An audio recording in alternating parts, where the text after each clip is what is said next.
Bonjour, bienvenue dans le podcast Ta parole, mon cœur, le podcast chrétien centré sur la parole de notre Seigneur et son impact merveilleux dans nos cœurs et dans nos vies. Je suis Sophie Camilia et je vais partager avec vous ce que Dieu me permet d'apprendre en nourrissant ma relation avec lui à travers l'étude de sa parole, la prière et toutes mes expériences au quotidien. C'est parti!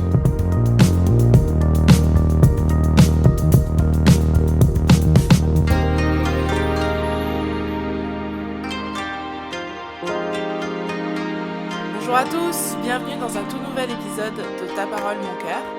Je voudrais aborder avec vous le chapitre 2 du premier épître de Pierre, Pierre, apôtre de Jésus. Ce chapitre a touché mon cœur parce que Pierre y explique comment Dieu voit son Église avec un grand E, Église dont je fais partie, dont nous faisons partie, et à quel standard Dieu nous appelle. Il exhorte aussi de manière concrète à avoir un certain comportement en tant que chrétien dans un monde qui ne l'est pas. Et j'ai trouvé ces exhortations tellement pertinentes pour le monde dans lequel je vis actuellement, dans lequel nous vivons, alors que cette lettre, cet épître a été écrit il y a 2000 ans. Seigneur, je me présente devant toi pour apprendre à devenir chrétienne, pour apprendre à suivre Jésus et pour apprendre ce que cela veut dire de faire partie de ton peuple. Je me présente les bras ouverts, le cœur ouvert, l'esprit ouvert, prête à recevoir ta parole aujourd'hui. Au nom de Jésus. Amen. J'ai parcouru tout le livre avant de m'arrêter sur le chapitre 2, vu que c'est un livre assez court, avec 4 chapitres seulement. Et je me suis arrêtée sur le deuxième chapitre spécifiquement, et en fait j'ai été marquée à travers tout le livre par la bienveillance qui ressort du message de Pierre. Le ton est chaleureux, fraternel et doux. Cela n'empêche que Pierre encourage et exhorte ses frères chrétiens à laisser l'Esprit Saint changer leur comportement et donne des enseignements très pratico-pratiques à ce sujet. Mais pour remettre les choses dans leur contexte, à qui Pierre écrit-il ici ? À l'église dispersée dans les régions d'Israël et d'Asie mineure, qui serait notre actuelle Turquie à peu près, au sud de la mer Noire. Cette lettre aurait été écrite environ 2 siècles après Jésus-Christ. Et dans ce chapitre, on voit notamment la manière, ou plutôt à travers quelle couche sociale, le message de Jésus s'est propagé. Enfin, je le suppose, à travers ce qu'explique Pierre à partir du verset 18, où il s'adresse directement à ceux qui sont dans une condition de serviteurs. Pas pour dire qu'il n'y avait que des serviteurs qui étaient touchés par le message de Jésus annoncé par ses apôtres, ce n'est pas vrai. Il y a plusieurs exemples qui prouvent le contraire. Mais si Pierre le mentionne, c'est qu'il devait y avoir une portion non négligeable de personnes faisant partie des classes sociales les plus basses dans ces premières églises. À notre époque et à travers les âges, pour sortir un peuple de l'oppression, de la servitude, de l'esclavage en certains cas, l'enjeu est d'abord que cette partie de la population se reconnaisse comme un peuple à part entière ou un groupe à part entière, qu'il y ait un sentiment de reconnaissance à travers ce groupe de personnes. Et puis, il faut quelque part renforcer, valoriser ce peuple, renforcer l'estime de soi de chaque membre de ce peuple pour qu'il puisse se dire « Non, je ne suis plus esclave, je suis libre ». Il faut pouvoir s'imaginer sans chaînes pour pouvoir se libérer de ces chaînes. Mais je vais reprendre du début. Donc les versets, à partir du verset 1. Rejetant donc toute méchanceté et toute ruse, la dissimulation, l'envie et toute médisance, désirez comme des enfants nouveau-nés le lait spirituel et pur, afin que par lui vous croissiez pour le salut, si vous avez goûté que le Seigneur est bon. Pierre pose d'abord qu'il faut avoir goûté à la bonté de Dieu avant que la parole de Dieu puisse avoir un impact sur nous. Et à quel moment Dieu a-t-il exprimé sa bonté de la manière la plus profonde, la plus complète ? En se faisant homme, en mourant sur la croix pour mes péchés et en vainquant la mort en ressuscitant 3 jours plus tard.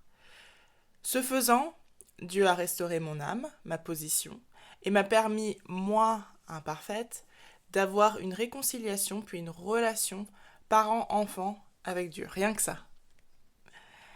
En tant que nouvelle convertie, ce début de relation doit être nourri par la parole, en passant par la lecture et l'étude de la Bible, et c'est une pratique qui devra durer toute ma vie, et en demandant à Dieu de me laisser toucher et transformer par elle.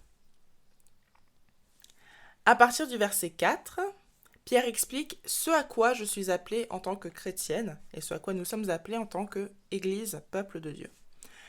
Approchez-vous de lui, pierre vivante, rejetée par les hommes, mais choisie et précieuse devant Dieu, et vous-même, comme des pierres vivantes, édifiez-vous pour former une maison spirituelle, un saint sacerdoce, afin d'offrir des victimes spirituelles agréables à Dieu par Jésus-Christ. Je suis appelée à m'approcher de Dieu en étudiant ses enseignements, en les pratiquant dans ma vie quotidienne, en laissant son esprit me guider, sa paix m'envahir. Je suis appelée à m'approcher le plus possible du comportement du Seigneur pour devenir moi aussi une pierre vivante, faisant partie d'un tout qui est l'Église avec un grand E. Je fais partie d'un saint sacerdoce et cela m'a interpellée parce que le sacerdoce relève de la fonction du prêtre. Alors, Dieu n'appelle pas tout le monde à devenir prêtre ou ministre, donc qu'est-ce que cela veut dire? Alors, qu'est-ce qu'un prêtre? Si je pars au-delà du cliché du prêtre de l'Église catholique, un prêtre d'abord étudie la Bible, la parole de Dieu. Il la médite, il passe du temps dans la prière. Un prêtre, normalement, s'attache à être au plus proche du modèle de Jésus de par son comportement, sa relation avec son prochain. Un prêtre met aussi sa vie de côté, ou plutôt renonce à sa vie, à sa volonté, pour servir Dieu, servir l'Église dans laquelle il évolue. Et en fait, là, je vois que tout ça ne s'applique pas qu'aux prêtres. Cela s'applique à tout chrétien. Je suis appelée à lire, étudier, méditer la parole de Dieu, à passer du temps dans la prière, à désirer ressembler à Jésus, pas par mes propres moyens, mais en renonçant à ma vie, à mes aspirations pour laisser place à ce Jésus qui vit en moi. Renoncer à ma vie, c'est comme la sacrifier pour Dieu. Je ne m'ôte pas la vie physiquement, bien sûr, mais en acceptant de mettre mes envies personnelles de côté, de remettre ma vie, ma destinée dans les mains de Dieu, je me sacrifie. Et comme j'ai appris dans Lévitique, au chapitre 3 notamment, Dieu demande que je remette le meilleur entre ses mains pour qu'il le transforme, le qualifie par Jésus en sacrifice d'une agréable odeur. Exactement comme c'est rappelé ici, fin du verset 5, afin d'offrir des victimes spirituelles agréables à Dieu par Jésus-Christ. Je poursuis au verset 6, car il est dit dans l'Écriture, « Voici, je mets en Sion une pierre angulaire, choisie, précieuse, et celui qui croit en elle ne sera point confus. » L'honneur est donc pour vous qui croyez, mais pour les incrédules, la pierre qu'ont rejeté ceux qui bâtissaient est devenue la pierre principale de l'angle, et une pierre d'achoppement et un rocher de scandale. Ils s'y heurtent pour n'avoir pas cru à la parole, et c'est à cela qu'ils sont destinés. Pierre poursuit en citant l'Ancien Testament, Jésus, la pierre angulaire, à la fois pierre stable sur laquelle bâtir ma vie, et la pierre d'achoppement sur laquelle l'humain peut se heurter. On peut être troublé par l'enseignement de Jésus, par sa parole, par son esprit, et décider de rester incrédule et de ne pas s'abandonner à Jésus. J'en parle parce que ça a été mon cas, où clairement je voyais qu'il y avait quelque chose dans le message de Jésus, mais ma tête me disait « non, tout cela ne veut rien dire, tout cela n'est que construction humaine ». Et même si maintenant je suis convertie, je prends quand même ce passage comme une exhortation à l'obéissance à la parole de Dieu, d'où l'importance, il me semble, de l'étudier. Verset 9, « Vous, au contraire, vous êtes une race élue, un sacerdoce royal, une nation sainte, un peuple acquis, afin que vous annonciez les vertus de celui qui vous a appelé des ténèbres à son admirable lumière. Vous qui autrefois n'étiez pas un peuple, et qui maintenant êtes le peuple de Dieu, vous qui n'aviez pas obtenu miséricorde et qui maintenant avez obtenu miséricorde. » Après avoir indiqué quelques versets plus tôt que je suis appelée à être une pierre vivante, une prêtresse, à remettre ma vie dans les mains du Seigneur, Pierre poursuit. Je fais partie d'une race élue. Bon, le mot race est compliqué en ce moment. Mais en grec, c'est génos, ce qui signifie un clan, une tribu, un groupe de personnes ayant un ancêtre commun. Nous qui sommes en Christ, nous faisons partie d'une race élue. Peu importe notre couleur de peau, peu importe d'où nous venons, peu importe notre statut social. Donc il n'y a pas de race qui est supérieure due à leur couleur de peau ou de race qui est inférieure due à la largeur de leur nez. En Christ, nous faisons intégralement partie du peuple de Dieu, de la race élue de Dieu. Je fais partie d'un sacerdoce royal, d'une famille de prêtres. Je fais partie d'une nation sainte et d'un peuple acquis par le sacrifice de Jésus. Comme je le disais en introduction, pour élever, édifier un groupe de personnes, il faut créer un lien entre ce groupe de personnes, comme un sentiment d'appartenance, une solidarité, une fraternité. Sauf que là, c'est ancré dans quelque chose de beaucoup plus profond qu'un groupe ou un groupuscule de personnes qui revendiquent des avancées sociales, des avancées sociétales. Verset 11. Bien-aimés, je vous exhorte, comme étrangers et voyageurs sur la terre, à vous abstenir des convoitises charnelles qui font la guerre à l'âme. Ayez au milieu des païens une bonne conduite afin que, là même où ils vous calomnient, comme si vous étiez des malfaiteurs, ils remarquent vos bonnes œuvres et glorifient Dieu au jour, où il les visitera. Pierre reformule ce qu'a dit Jésus dans Jean chapitre 17, verset 16, en parlant de ses apôtres. Ils ne sont pas du monde comme moi je ne suis pas du monde. Et verset 18, comme tu m'as envoyé dans le monde, je les ai aussi envoyés dans le monde. Et notre comportement doit être une bénédiction pour mon prochain, croyant ou non, pour la gloire de Dieu, afin que sa lumière rayonne dans ce monde, comme Jésus a enseigné. Matthieu 5, verset 14, « Vous êtes la lumière du monde. » Je reprends au verset 13. « Soyez soumis à cause du Seigneur à toute autorité établie parmi les hommes, soit au roi comme souverain, soit au gouverneur comme envoyé par lui, pour punir les malfaiteurs et pour approuver les gens de bien. Car c'est la volonté de Dieu qu'en pratiquant le bien, vous réduisiez au silence les hommes ignorants et insensés, étant libres sans faire de la liberté un voile qui couvre la méchanceté, mais agissant comme des serviteurs de Dieu. Honorez tout le monde, aimez les frères, craignez Dieu, honorez le roi. » Alors là, on arrive à ce qui peut parfois être difficile, surtout en ce moment avec toutes les bêtises de certains politiques. Même en cas de désaccord avec l'autorité, ce qui peut arriver bien sûr, Pierre nous exhorte à agir avec respect et déférence envers les autorités. J'ai l'impression que de nos jours, désaccord rime avec insulte, dans le sens où deux personnes sont obligées d'aller jusqu'à l'affrontement en cas de désaccord. Il ne peut pas y avoir de consensus ou d'accepter que l'autre peut avoir une autre opinion que la sienne. Et puis, il y a une telle méfiance, une telle défiance envers les autorités, que ce soit politique, policière, envers toute autorité, envers les professeurs, envers les scientifiques. Après, c'est compréhensible, car l'autorité, quelle qu'elle soit, a parfois abusé de sa position. Ce qui rend les choses très difficiles maintenant pour ces autorités, parce qu'elles ont perdu en crédibilité. Mais c'est une situation très grave parce qu'il est très difficile de gouverner et d'assurer la paix et l'ordre. Cependant, Jésus nous a demandé de rendre à César ce qui est à César et à Dieu ce qui est à Dieu.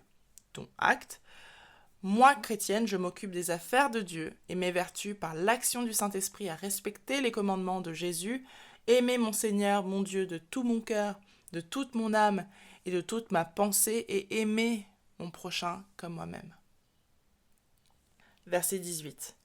Serviteurs, soyez soumis en toute crainte à vos maîtres, non seulement à ceux qui sont bons et doux, mais aussi à ceux qui sont d'un caractère difficile. Car c'est une grâce de supporter des afflictions par motif de conscience envers Dieu quand on souffre injustement. En effet, quelle gloire y a-t-il à supporter de mauvais traitements pour avoir commis des fautes? Mais si vous supportez la souffrance lorsque vous faites ce qui est bien, c'est une grâce devant Dieu. Et c'est à cela que vous avez été appelés parce que Christ aussi a souffert pour vous, vous laissant un exemple afin que vous suiviez ses traces.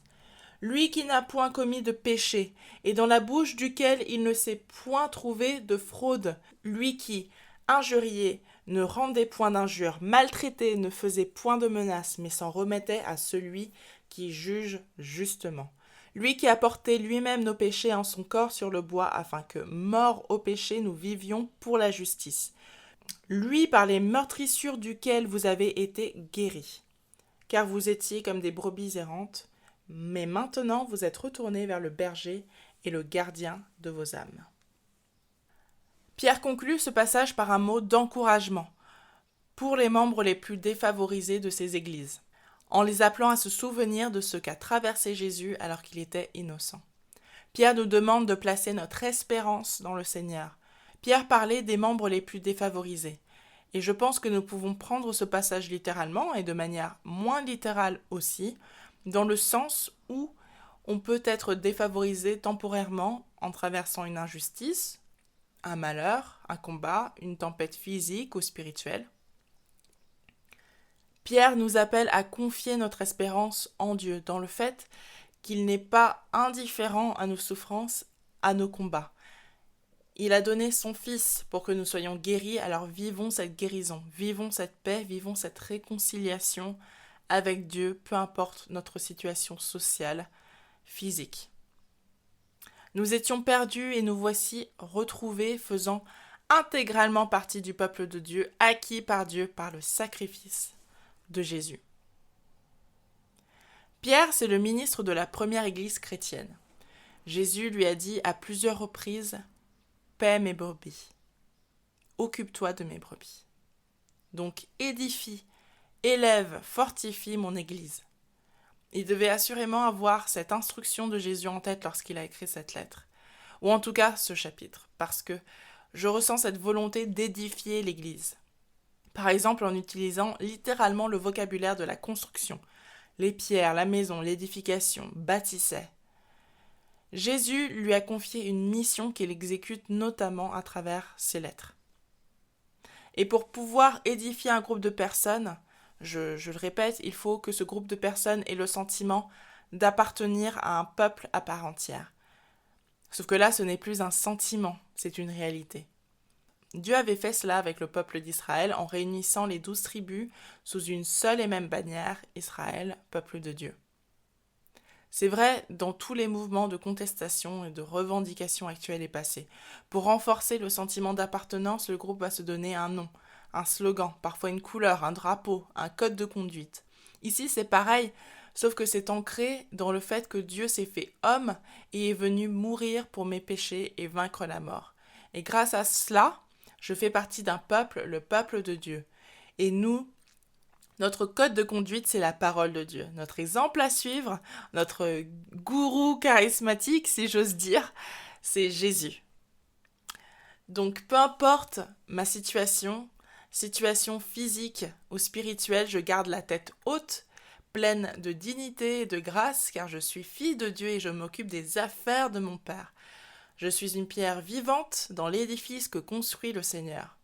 Quand on promeut la violence et le sexe sans engagement dans une société, au lieu de la paix et de l'amour dans un cadre stable et durable.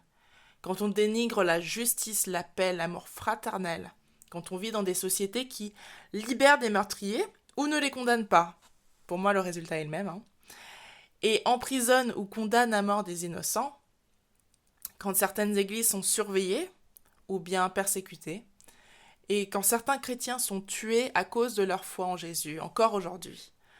Dans ce monde qui ne recherche pas la paix, ou recherche très très peu la paix, mais cherche plutôt la discorde, la confrontation, qui ne recherche pas l'amour, la bienveillance, la bonté, la vérité aussi, mais qui recherche le profit à tout prix, la productivité.